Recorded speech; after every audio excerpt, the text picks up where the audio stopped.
Hello అందరికీ, maximum అందరికీ chicken అంటే పిచ్చా ఉంటుంది. బట్ ఇందులో 2 టైప్స్ ఉంటారు. చికెన్ అయితే చాలా అందులో ఏ కాంబినేషన్ వేసి ఉన్నా తినేస్తారు చాలామంది.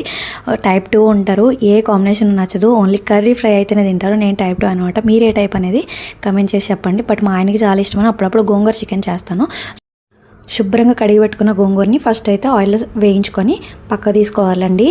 మిక్సీ ఆడుకోవాలి చల్లారాక. సో ఇక్కడ ఏంటంటే గోంగూర ఫ్లేవర్ అనేది ఎక్కువైపోకూడదు. సో కొంచెం చికెన్ ఫ్లేవర్ తగ్గకుండా కొంచెం ఎక్కువ కాకుండా వేయించుకొని మిక్సీ ఆడి పెట్టుకోవాలి. తర్వాత బిర్యానీ ఆకు, ఉల్లిపాయలు వేయించుకున్నాక అందులో చికెన్, అల్లం వెల్లుల్లి పేస్ట్ వేసుకోవాలి. తర్వాత ఆల్ గరం మసాలా, ఇంకా కొంచెం దోసపప్పు గ్రేవీ కోసం వేసాను. అండ్ ఒక టొమాటో వేసుకొని ప్యూరీ ఆడుకొని ఇందులో వేసుకొని ఉప్పు కారాలన్నీ వేసుకొని కొంచెం చికెన్ మగ్గాక అందులో కొంచెం వాటర్ వేసుకొని చికెన్ బాగా ఎగరబెట్టుకోవాలి. ఆల్మోస్ట్ చికెన్ ఉడిపోయింది అన్నప్పుడు మనం రుబ్బి పెట్టుకున్న గోంగూర పేస్ట్ ఇందులో వేసుకొని ఒక 5 నిమిషాలు ఆయిల్ సెపరేట్ అయ్యాక ఉడికించుకోవాలి. ఈ గోంగూర చికెన్ బాగా చల్లారిపోయాక బాగుంటుంది. వేడివేడి అన్నంలో చల్లారిపోయిన కూర వేసుకొని తినాలి, అప్పుడే టేస్టీ.